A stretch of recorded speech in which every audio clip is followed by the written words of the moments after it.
Muito boa tarde, cá estamos novamente, canal Abre Reativos, conversas sobre saúde mental. Tiago e Nuno, boa tarde, Nuno. Boa tarde, Tiago. Hoje, o nosso tema com T grande. Hum, mas olha que ela não gosta que se escreva o nome dela com letra grande, pelo menos segundo diz o Saramago. A morte. A morte. Já agora, permita uma publicidade à maravilhosa obra dos melhores livros que eu já li. Não sou um grande bibliófilo, mas dos melhores, que são As Intermitências da Morte, Uhum. em que a morte se zanga seriamente quando lhe escrevem uma carta na qual o seu nome está com letra maiúscula. Hum, Já há muitos anos que não me lembrava disso. Li, já. pá,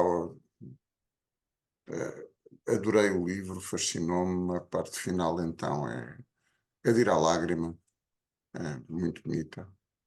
O, o velhote era muito sabido, escreve muito bem e pensa muito bem. É, olha, Concordo. nesse livro, pá, eu lembro-me de ler aquilo, saboreei muito, sobretudo a segunda metade do livro, e depois reparar que há longas conversas entre a morte e a gadanha, mas a gadanha nunca fala. Como é óbvio, as gadanhas não falam, quer dizer, só um idiota, não é? Ahm, mas nós ficamos com a sensação que há um diálogo de parte a parte, que ambos participam, mas não. É só mesmo a morte que fala. Há uma vez em que a gadanha perde a cabeça e fala, mas tinha mesmo que ser. Ah, mas de resto, o gajo tem a habilidade literária de nos fazer sentir que ambas as personagens estão a conversar. Uhum. Uma boa, uma boa referência literária para iniciar este tema. Ah, como é que, como é que se fala da morte? Epá, olha, várias ideias me vieram ao de cima. Primeiro, ah, de alguma forma, nós estamos prestes a entrar na época pascal em que se celebra a morte. Não é? A morte numa definição muito simplista, é o fim da vida. As vozes populares costumam dizer para morrer só é preciso estar vivo. Eu seria mais provocador. Há muita gente que está viva e já morreu, ou já morreu e continua viva. De que morte é que falamos? Morte se fala. Eh, olha, uma ideia, obviamente, quando se lança a palavra morte, eh, as pessoas pensam na morte física, na morte biológica, não é?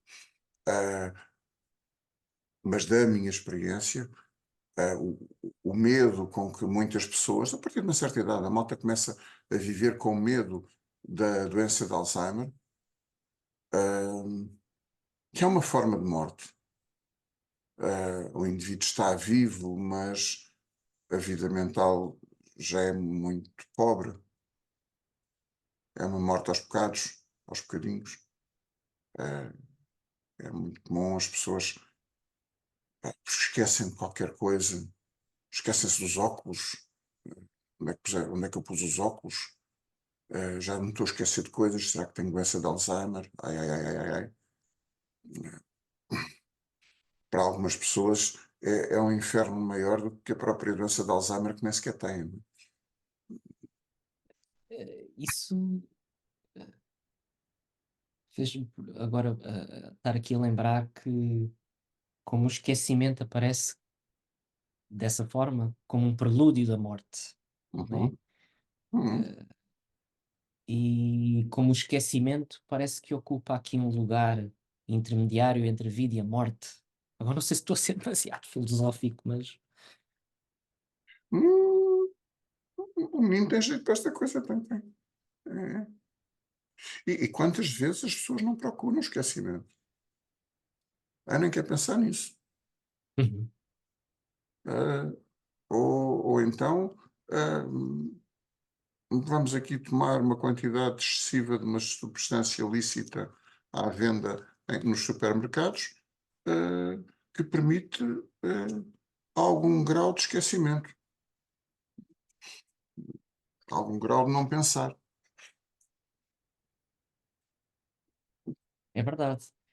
Isso foi uma coisa que também me veio à mente, porque não sei se era o André Grin, psicanalista francês, que falava muito do psiquismo silenciado, não é? Da morte psíquica que acontece na questão em que não há qualquer tipo de produção de pensamento, no sentido psicanalítico do termo, não é? Isto é uma Hum? coisa que se calhar um dia vamos ter que esclarecer, que pensar em psicanálise não Hum, é a mesma coisa que pensar cognitivamente, não é? sim, sim, sim, sim, sim. É, vá lá. Assim, de uma forma mais uma vez simplista, é pensar com a emoção ou sem a emoção. Uhum,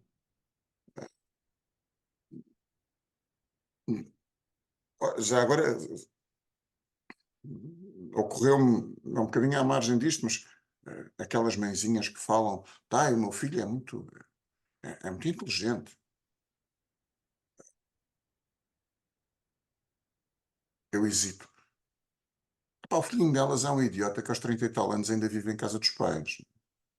Ahm, não, o menino de facto faz operações cognitivas muito boas lá naqueles cursos que ele tirou e naquelas coisas, faz, mas depois não sabe viver com as pessoas, não sabe interagir com os outros, não sabe mediar entre o prazer e as necessidades, não sabe bastar ser o próprio, não é? Utilizando o termo mais técnico ainda não é capaz de limpar o rabo, não é? Mas, meu filho é muito inteligente. Tudo bem, faz assim umas operações, não é? Faz, faz como aquelas, os enfants savants, que são capazes de uhum, fazer contas absolutamente astronómicas, que o pessoal às vezes até precisa de uma calculadora, às vezes. Precisamos de uma calculadora para as fazer, porque elas fazem aquela porcaria num estalar de dedos. Mas depois, se os deixarmos sozinhos, morrem. Morrem de fome, morrem por colidirem com a sociedade, porque eles são muito bons a fazer contas, mas não sabem cozer arroz.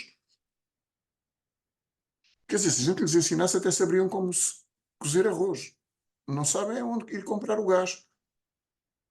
uhum. Talvez aqui estejamos a falar de uma morte eh, como manifestação como um afastamento da vida, como um afastamento daquilo que é vital. eh, e faz-me até lembrar um bocadinho isto, talvez para fazer aqui uma ligação um pouco mais direta ao nosso objeto central, que é a saúde mental. O professor Amaral Dias fazia muito este tripé, fazia muito. Aliás, eu li isto, acho que nas falas públicas do inconsciente, que ele fala do estar doente, o não estar doente e a saúde mental. Portanto, o estar doente, sinais e sintomas. O não estar doente pode não haver sinais e sintomas, mas não é equivalente à saúde mental. E a saúde mental, aproveitar a potencialidade, a expansão mental, aliás, canalizar os nossos recursos psíquicos para isto, para o crescimento, para a expansão, portanto, sendo isso o grande sinal de saúde mental. Quando falaste do não ser doente, vem-me à cabeça a Jodie Foster, de uma forma absolutamente casta e nada daquilo que tu estás a pensar, no Silêncio dos Inocentes, The Silence of the Lambs, quando os cordeiros calaram-se. Uhum, Já está. Assunto resolvido. Não é? Não se pensa nisso e não há sintomas. Ou seja, não há. Zero sintomas. Está correto. Deixou de se queixar. Agora está melhor. Não é forçoso que esteja. Eh,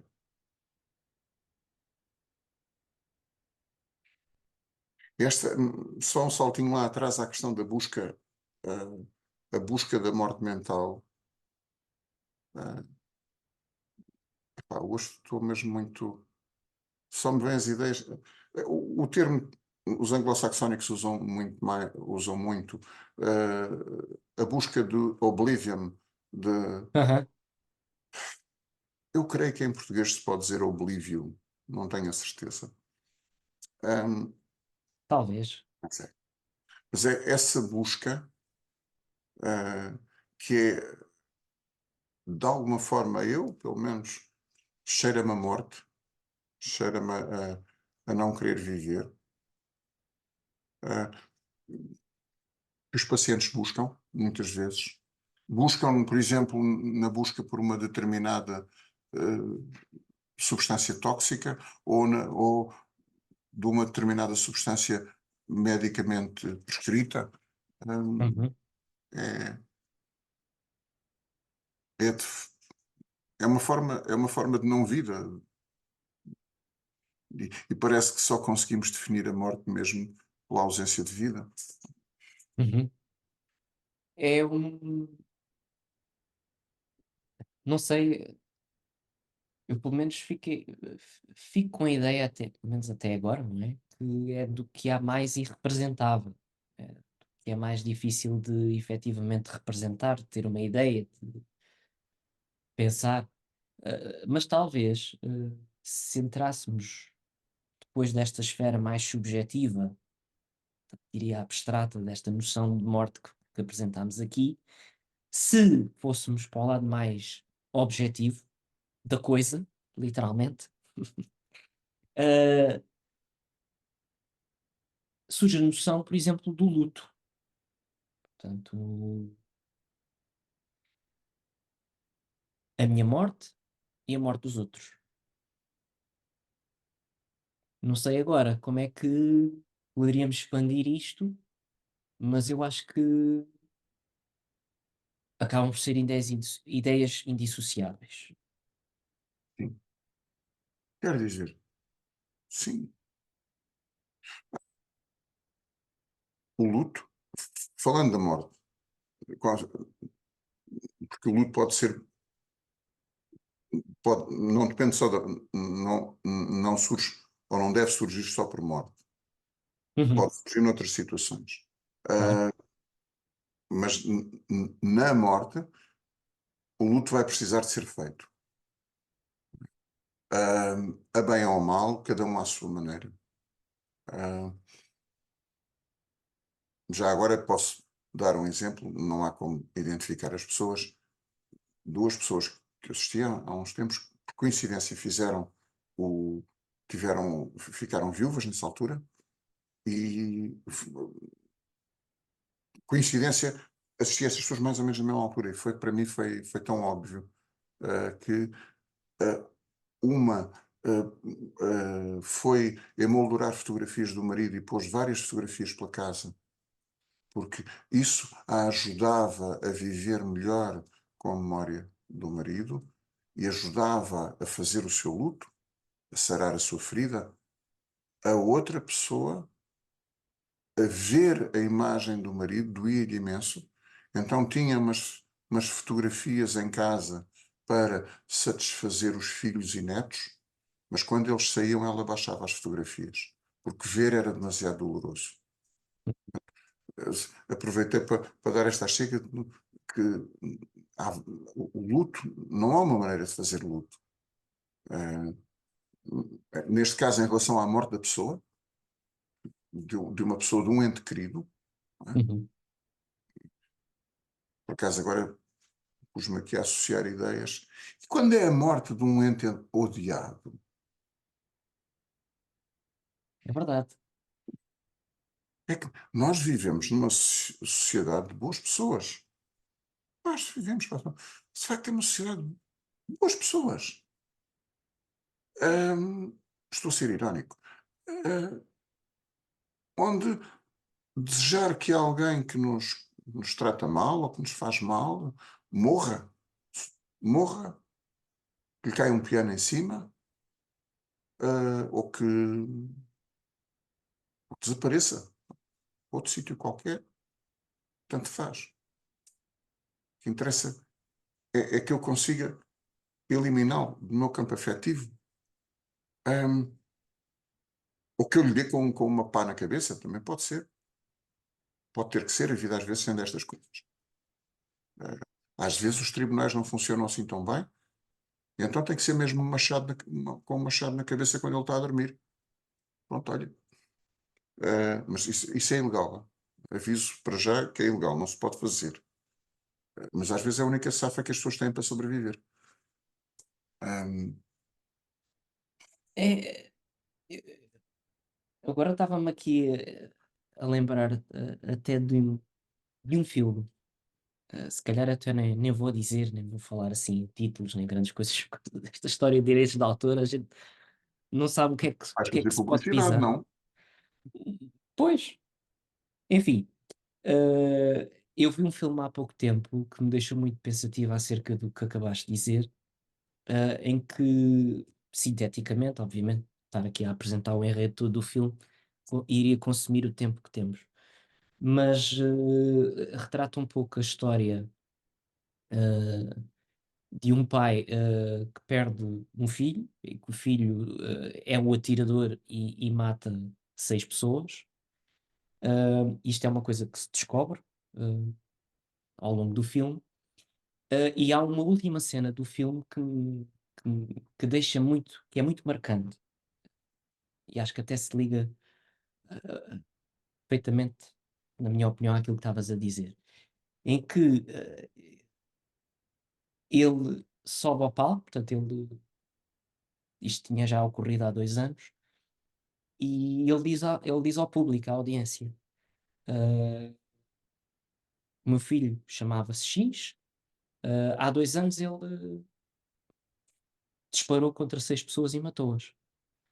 Ahm, Isto é a canção dele, ele canta a canção, e o filme tem aqui uma estética muito interessante porque vai mostrando assim os membros da audiência e as pessoas estão efetivamente emocionadas, mas é uma emoção contida, enjaulada, talvez moralmente condicionada. E ele, quando acaba de tocar a canção, não há palmas, fica um silêncio completamente ensurdecedor. Uh, Quem é que chora um assassino? Portanto, veio-me aqui muito isto. É uma coisa que eu algum dia também tenho que escrever sobre isto, porque há filmes que. Aliás, há muitos filmes que nos deixam aqui. Aliás, filmes que não nos deixam pensar. É só mesmo para serem consumidos. Mas não sei o que é que achas, Nuno? É, Isto. Eu, eu acho que ninguém me vai chatear. O senhor, sobretudo o autor do livro, não me vai chatear, que é o Truman Capote, quando escreveu o A Sangue Frio, Uhum, em uhum. que escreve, e o tipo levou nas orelhas na altura, foi perseguido precisamente por causa disso. Se calhar a homossexualidade dele também ajudou. Vivendo num país de amplas liberdades como era aquele em que ele vivia, mas pronto. Não posso dizer isso, não se pode dizer, não. Ok. Ah, É tabu. tá, eu não digo. Ahm, o, o tipo descreveu os dois assassinos, ahm, que eram dois idiotas. Os gajos mataram a família errada. Os tipos era suposto, pagaram-lhes para eles matarem uma família. E os gajos enganaram-se na quinta, foram a outra família e limparam o sarampo a toda a gente. Com requintes de malvadez, quer dizer, de que enorme crueldade. E o tipo, depois, quando descreve aqueles dois idiotas, epá, eles até são passíveis de alguma comiseração. Como é que se pode ter alguma compaixão por um monstro? Esse pai era pai de um monstro.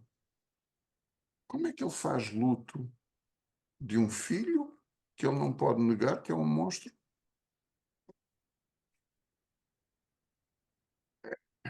É um luto difícil, se Hum, é que é possível. uhum, O luto de um filho é sempre um luto difícil. É uma convicção minha que é impossível de ser bem feito. Ahm, mas ainda por cima, se o filho é um monstro, fez uma monstro, não é um monstro, cometeu uma monstruosidade. uhum. Como é que se faz isto? Como é que se arruma isto? É verdade, é verdade. É uma perda, e esta palavra perda, não é? É, acho que é uma palavra que se junta aqui ao nosso vocabulário sobre este tema, não é? A morte, o desaparecimento de algo, de alguém. Ah, falavas há bocado, por exemplo, pronto, do desaparecimento de um ente querido, mas ah, e dos diferentes tipos de luto, mas há também, por exemplo, uma relação entre duas pessoas que também desaparece, também há um luto que é feito, ah, uma relação que morre. Portanto, e eu estava a pensar aqui até na questão do esquecimento, não é? Porque há perdas que não se esquecem, Sim, não é? Não sei, é um tema bem complexo. A morte traz muitas intermitências. não percebi? Traz muitas intermitências, como É. Porque, inclusivamente, epá, mas esta eu ia me estender muito. Ahm, que é uma ideia que eu tenho para mim de que eu não acredito em céus nem infernos, nessas coisas, mas acredito que as pessoas ficam informaticamente guardadas na memória daqueles que os amam. Ou seja, nós também existimos na mente dos outros. uhum, Ah, mais ou menos, eu acho que nós perduramos, para além da nossa morte física, na memória, sobretudo daqueles que nos amam. Ah, e isto vai um bocadinho à revelia do esquecimento, quer dizer, enquanto nós formos lembrados por aqueles que nos amam, não somos esquecidos, continuamos a existir. Ah, há quem fale da obra, o indivíduo ser lembrado pela sua obra, mas uhum, eu acho que nós somos lembrados pelos afetos positivos que desencadeamos nos outros, porque a obra que nós fazemos, ora, começámos por falar no velhinho, uh, é uma memória saudosa, porque a obra dele está aí e é uma parte dele e vai perdurar durante muito tempo. Uh, depois de nós vai haver muita gente que vai pegar nos livros dele, vai lê-los e vai ficar a pensar sobre ele. Pronto, aquele dura mais tempo. Só uma coisa que eu não queria deixar de sim, fora, sim, naquela organização mais cognitivista do processo de luto, há uma determinada altura em que a zanga, a revolta, precisa de vir ao de cima. Ou seja, a pessoa precisa de se zangar, não forçosamente com o objeto perdido, não forçosamente com o morto, uh, mas precisa de se zangar. Estou bastante convencido, provavelmente isto corresponde a um mecanismo neurofisiológico que precisa de ser ativado para nós cicatrizarmos a perda. Não é? Mas eu acho que, a algures, a pessoa precisa de matar aquele que perdeu dentro de si, total ou parcialmente, precisa de o matar. E o problema fica muito grave numa sociedade como a nossa, onde é muito feio matar. A nossa sociedade, como sabes, é uma sociedade essencialmente pacífica, onde não se mata ninguém, vivemos todos em paz, é um paraíso. Como é que dizia a outra? É um jardim, esqueci que o gajo lhe chamava. Hum,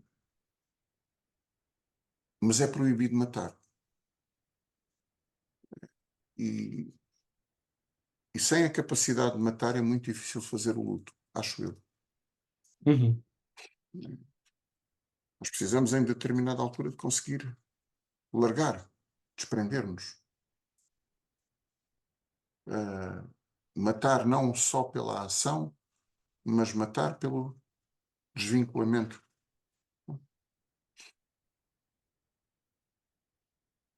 Até que ponto o facto disso não acontecer nos aproxima muito até da morte psíquica, não é? Portanto, É. Nós só somos capazes, se calhar, de uma determinada quantidade de vida. E se entupirmos a vida com muitas coisas que já estão mortas, não sobra energia, não sobra vida para viver as outras que estão vivas. E ficamos assim um bocadinho hipotecados a, olha, hipotecados a objetos mortos, uhum. né? Sem Ah, ser capazes de os deixar morrer. sim, sim. Ahm, eu acho que até aqui corro o risco de entrar talvez numa veia demasiado teórica, mas eu acho que essa é uma das grandes raízes, por exemplo, ah, da depressão. O objeto, como o professor Coimbra de Matos dizia, cadavérico e mumificado, que fica e que absorve toda a rede de investimentos, a energia Hum, psíquica, não é? A hum. líbido. Ah, Eu gosto muito da ideia de hipoteca. Remete hipoteca, sim, sim. às entidades bancárias, eh, com tudo o que elas representam, não é? Não, não, de mortificação. Não há vida. Se nós só tivéssemos bancos no mundo, morríamos todos de fome. Portanto, as pessoas ficam ali, aprisionadas àquilo, a sua energia, o seu tempo, a sua vida, fica aprisionada àquilo, não sobra para mais nada. É uma hipoteca. Uhum. É. Só mais uma provocaçãozinha. Dos meus humildes conhecimentos da mitologia clássica grega, havia uma entidade prévia à criação do panteão de deuses do Olimpo, que se chamava Cronos. Eu lembro-me que eram três: Sim, Cronos, Caos e um terceiro que eu não me lembro. Cronos era pai de Zeus, não é? Hum? Pai de Zeus. Cronos. A ideia com que eu fiquei, Cronos para eles era praticamente tudo. É o tempo. Uhum. É o tempo que nos permite fazer o luto, é o tempo de vida que nós temos ou não temos, é o tempo de vida emocional que nós perdemos. Cronos eu acho que não é considerada uma divindade. É um titã, Cronos, acho eu. hum? Acho que Um é titã, prévio ao exatamente. titã. É, Prévio aos deuses olímpicos. é. Que temiam Cronos. Nem pensar. Esse tratava-lhes dos problemas da vida todos no instantinho. Não é no instantinho, com o tempo. Fica aqui, a gente um dia desses pega na ideia de tempo, porque acho que também na saúde mental e na psicoterapia, acho que é um tema bem suculento. A vida sem tempo, a vida mental sem tempo a pensar, sem tempo a sentir. Eh, Eu até sentia, mas não tenho tempo. Ou tenho, não é? Coisas na vida requerem tempo. Não é? Esta coisa dos fulanos que têm 450 amigos no Facebook, Estão ali um instantinho, são 450 amigos. Quanto tempo não demora a estabelecer 450 amizades? O fácil que isso se tornou, entre aspas. É, entre aspas, boa. A temporalidade será certamente, bom, um tema mais que suculento. Mas quando for para falar disso, tem que ir ver qual é o outro titã, porque eram três. Pois, Eram, não, são. Eles ainda aí estão. Não desapareceram. é verdade, tem a sua imortalidade. A imortalidade do Eles pensamento. inventaram a morte. É verdade. Muito bem, encerramos hoje o nosso episódio. Tiago e Nuno, somos os Abreativos. Até uma próxima. Até breve.